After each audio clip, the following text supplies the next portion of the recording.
I don't think people have any idea what's really happening in Gaza and why it is happening. A few weeks ago, right before this war in Gaza ignites, Netanyahu goes to the United Nations General Assembly and he holds up this map and declares his plan for a new Middle East. And people are going, what is this stupid line this guy's drawing with a red marker? What it is an economic corridor that stretches all the way from India to the United Arab Emirates, into Saudi Arabia, into Jordan, Israel, and then finally to the entire European continent. I mean, the United States at this point, seeing their influence starting to fade, seeing the relevance of the dollar recede after they stole $300 billion from Russia. You have all these spooks in Washington and Tel Aviv, running around desperately trying to counter BRICS and counter China's new Silk Road. And this is their answer. This is a rival to the new Silk Road. Remember, the ancient Silk Road is the largest, most important trade route in human history. This thing is enormous. It stretches all the way from China to Syria to the Mediterranean Sea. The Chinese know how important this thing is and they want to revive it. It is the future of world economics, trade, and politics. Within the span of a few weeks, Iran and Iraq have signed a railway deal. So now you have a rail link for the new Silk Road. And President Assad of Syria, who the West have been trying to isolate for over a decade, is now visiting China, the world's largest economy, and signing a strategic partnership. This is pivotal. So now the new Silk Road has rail access all the way to the Mediterranean Sea through Syria's port in Latakia. So not just land, but maritime trade. This is crucial. And as enormous and important as all of this is just one aspect. This is just one aspect. You still have the gas.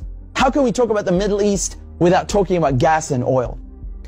When the US instigated the Maidan coup in 2014, that wasn't just about NATO expansion and encirclement of Russia. This was about surrounding, controlling, and cutting off Russian gas to Europe. Russia is the country with the largest proven reserves of natural gas. Control Ukraine, and you control the pipelines that feed and supply Russian gas to Europe. For decades, you've had US politicians, Republican and Democrat, from every administration, openly saying on camera, we don't want Nord Stream. There will be no longer a Nord Stream 2. We will bring an end to it. You want to have pipelines that don't go through Ukraine and Russia. For years, we've tried to get the Europeans to be interested in different pipeline routes. It's time to do that. You want to depend more on the North American energy platform, the tremendous bounty of oil and gas that we're finding in North America. Lo and behold, Nord Stream 1 and 2 are blown up. I mean, this is without question the most egregious, the largest terrorist attack on European infrastructure in modern history. There are only 3 countries on this planet that can pull this off. They are Russia, Britain, and the United States. And let me tell you, it was not Russia. You combine that with the sanction packages from the European Union, banning Russian oil and gas. I mean, talk about shooting yourself in the foot. So now there's no more Russian gas coming into Europe. And just like that, the United States have achieved a long-standing foreign policy objective. Now, the only other country with enormous gas reserves, the second largest in the world, is Iran. Iran signed the nuclear deal in 2015 and 2016. They're complying in every way imaginable. The IAEA at the UN cannot be happier. And then the United States, the guys who orchestrated the whole deal, go back on their word and they rip it up just like that and reimpose sanctions on Iran. So now Iran is barred from selling its oil and gas to Europe and others. So Russia and Iran, the 2 countries with the largest gas reserves, are out of the picture. Then Israel, all of a sudden, proposed themselves as a solution to the European Union's gas shortages. Take our trilateral energy, for example, that we closed in June with Egypt and Israel. It has played an important role in our strategy to get rid of the Russian fossil fuels. How convenient. How convenient.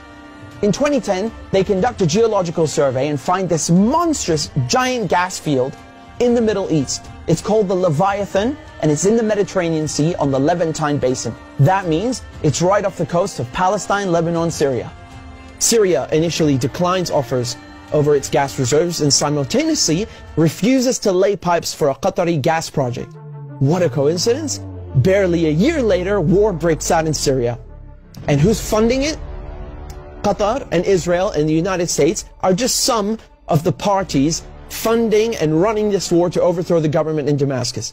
Today, the United States control 1/3 of Syria. They control all of Syria's oil fields, and Israel is bombing Syria's most vital port, Latakia, on a regular basis. So they're cutting off all the oil revenue and destroying, crippling any maritime activity, such as trade, such as gas exploration. Another major port on the Levantine coast is in Beirut, which mysteriously explodes in 2020. And so Israel, proposing itself as a solution to Europe's gas shortages, shows up with an FPSO, this enormous gas extraction vessel, and tries stealing gas from Lebanon's Karish gas field. And, you know, this reignites a huge maritime border dispute. And Israel has to go and beg the United States to solve this diplomatically, because Hezbollah said, if you steal 1 cubic inch of our gas, we will fire our missiles on your ship. Now we come to Gaza. Gaza also has its own unexplored gas field. Gaza is also a concentration camp run by the Israelis, and it's been under siege by Egypt and Israel under naval blockade since 2007. I mean, you can't even fish properly, let alone extract gas. And so now, the Lebanese, the Syrian, the Palestinian ports, they're all out of action, and the only working port left in the coast is the Israeli port on Haifa. I mean, how convenient. This makes Israel the only one able to explore gas and implement an economic corridor like the one that Netanyahu held up at the UN. So in other words, Israel and the United States together killed off all the competition, stole their goods, and cornered the market. But as winter is approaching, Israel desperately needs to get that gas for Europe. But there's no stability. There can never be stability in the region without solving the Palestinian question. And so when Netanyahu shows up at the UN with his brilliant plan, you know, the Israelis thought, oh, it's a done deal. You know, they'll just get Saudi Arabia to normalize ties and thereby extinguish the Palestinian issue once and for all. And that is precisely why they are in Gaza slaughtering Palestinians like crazy, like they're in berserker mode. You know, Israel has bombed Gaza before, but this surpasses anything we've ever seen, which is truly saying something. I mean, this is unhinged, you know, calling people human animals and massacring them. Israel is just hoping the Palestinians will run away in fear into the desert. They've literally said this. They want to put them in the desert. They want people in Gaza to go to the Sinai desert and push the people in the West Bank into Jordan. This is genocide and ethnic cleansing without question. But it also has economic and geopolitical implications. Hamas and the collective resistance, when they found out about Israel's plan and Saudi Arabia's wishes to normalize ties with Israel, which would destroy any hope of a Palestinian state, I mean, this forced their hand. It became clear they needed to act and respond immediately, lest Palestine be lost forever. For Palestinians, this is and always has been a matter of life and death, to be or not to be.